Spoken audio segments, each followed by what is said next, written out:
कह रहे हैं कि मैं युवाओं को हस्तमैथुन के प्रति जागरूक कर रहा हूं, पर कुछ असामाजिक तत्व और इन्फ्लुएंसर उनको प्रेरित करते हैं। हम भी तो इसी के कि बच्चे बच जाएं, पवित्र जीवन उनका हो, ये बहुत निकृष्ट बात है।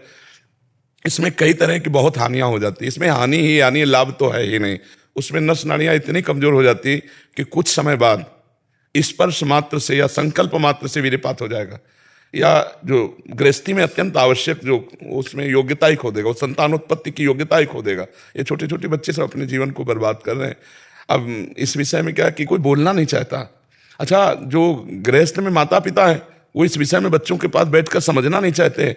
बच्चे जिधर बहना चाहते बह रहे हैं, वो इस विषय पर कोई, और डॉक्टर हैं, कुछ फिल्म है, कुछ वेब सीरीज हैं जो इसका सपोर्ट करते हैं। ब्रह्मचर्य शीतलता प्रदान करता है, गंभीरता प्रदान करता है, ब्रह्मचर्य बल प्रदान करता है, बुद्धि प्रदान। ब्रह्मचर्य से लाभ ही लाभ है, एक भी हानि नहीं है। महाराज कुछ महिलाएं डॉक्टर है, वो भी सजेस्ट करती हैं। और जो बच्चों को दिक्कतें हो रही हैं, सैकड़ों ऐसे बच्चे पढ़े वीडियो में जो यहाँ आके कह रहे थे कि अगर आपका मोबाइल से ना सत्संग मिलता तो मैं कर लेता। हजारों कमेंट है हमारे हाँ, जो पढ़ने में आते हैं। उन डॉक्टरों की भी बुद्धि माया से प्रेरित है, क्योंकि बड़े लोगों के द्वारा जब किसी बात का समर्थन मिलता है, वैसे ही हमारा मन राजी है ऐसे गंदे कामों में, भी और राजी हो जाएगा। मतलब ये भगवान की माया का, कलयुग का प्रभाव है।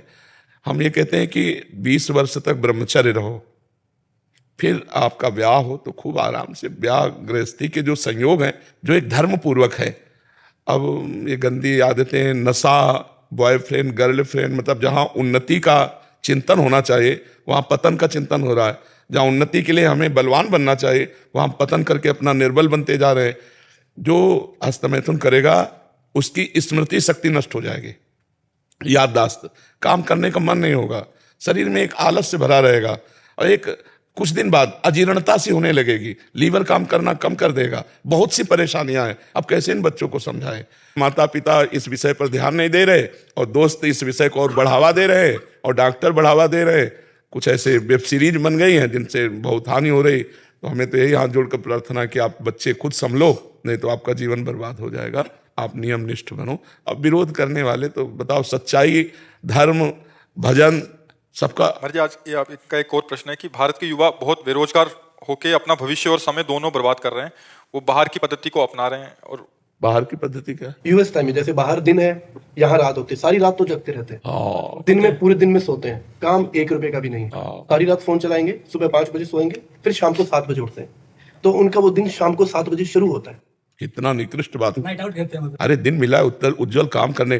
देखो आजकल लेबरी में भी 500 रुपया मिलते हैं, 500-550 रुपया मिलते हैं। 8 घंटे ईंट गारा कर लो तो 500 रुपया मिलते हैं। 500 रुपये में एक परिवार चलाया जा सकता है अच्छे से। रोज 500 आ जाए तो सब्जी रोटी हो, ऐसे खान पान की व्यवस्था। यार मनुष्य जीवन मिला, सो के गंवा दे, इस तरह व्यर्थ कर दे तो क्या रात्रि में क्या काम करेगा? उद्दंडता करेगा, नशा करेगा, गंदे आचरण करेगा, यही करेगा। ये तो बहुत हानि का विषय है। भजन के बिना, अध्यात्म के बिना संसार बिल्कुल व्यर्थ का जीवन व्यतीत करता है।